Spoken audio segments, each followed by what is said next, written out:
ဤသည့်စားဝယ်အမေမဲထက်ဤသည့်ဟင်းပေါင်းစားလို့ကောင်း၏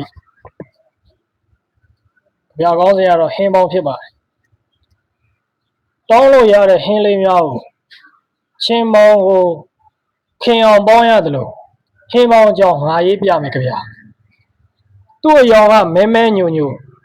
အရေးအဖက်အဖြေထွက်အောင်စဉ်းစားရတဲ့စာမေးပွဲအတွက်အကောင်းတကာအကောင်းဆုံးဟင်းဤသည့်စားပွဲအမေမထက်ဤသည့်ဟင်းပေါင်းစားလို့ကောင်း၏နေညမပြတ်3-4ရက်လောက်ပေါင်းသည့်ပေါင်းထားထိုဟင်းပေါင်းကစာတင်သားအတွက်အားသေးတစ်ခွက်အမေတို့၏ထိုသွေးတီကအသက်ရှင်ဖို့အားသေးပင်တော့အဖသာသနေဒီသာသနာမြေမှာကဟင်းပေါင်းဆိုတာတွေ့မရှောင်လို့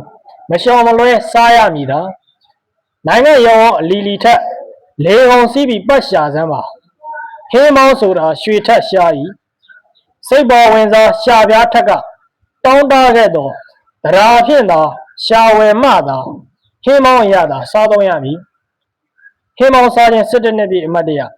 ဂျိုးဒီနေ့17ရက်3လ2026ဟင်းပေါင်းအမှတ်တရ